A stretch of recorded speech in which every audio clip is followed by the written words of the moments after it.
At 2:13 a.m., police received an anonymous tip about a strange odor coming from an apartment. No one expected what they would find inside. The man who lived there had lived undisturbed among his neighbors for over a decade, and yet what was hidden behind his door would shock investigators. Not because of violence, but because of how carefully and quietly it had been orchestrated.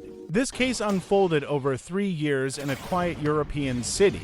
A man in his late 30s, respected and ordinary. A small apartment building where neighbors trusted one another. A crime so subtle it initially escaped notice. He was calm, polite, invisible, and he was hiding a secret that would change how the city understood trust, privacy, and human deception. Anders Schmidt appeared normal in every sense. He had a steady finance job, a quiet, orderly apartment, neighbors who waved and greeted him daily. Friends described him as reliable, polite, and predictable. Each evening, he returned home, cooked dinner, watched television, and went to bed. No one suspected a thing. To the world, he was the perfect neighbor. The first hint of anything unusual came from a building staff member. Anders always avoided allowing anyone into his apartment, fidgeted with his door locks, seemed unusually concerned about privacy. It seemed obsessive but harmless.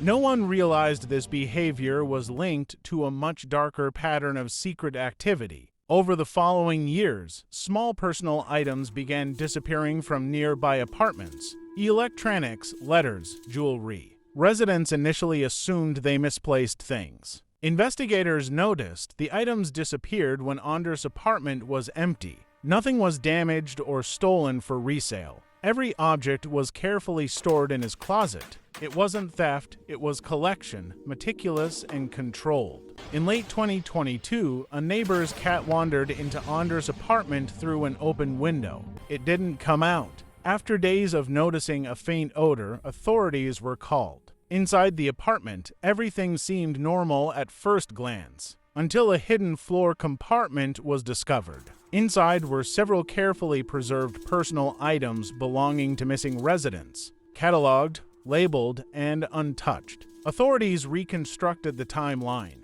Items had been collected over years. He observed neighbors' routines closely, never entered apartments when people were home. He committed no physical violence, no theft for profit, and left no obvious evidence. Psychologists later described this as a compulsive hidden crime case. Obsessive, meticulous, incredibly calculated. Neighbors couldn't reconcile the man they knew with the one investigators described. Anders Schmidt lived 2 lives. At home, calm, responsible, ordinary.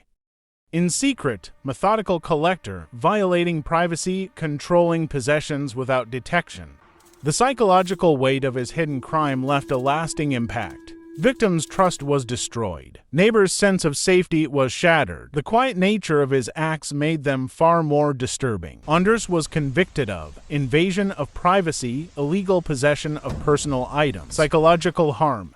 All stolen items were returned to their owners. His neighbors never fully regained their sense of safety. To the people who lived near him, he remained the perfect neighbor. To the law, he was a criminal hiding in plain sight. And to this day, cases like his are studied to understand how invisible crimes unfold. If you want more stories like this, comment more on the comment section. Like, share, and subscribe to my channel for more stories like this.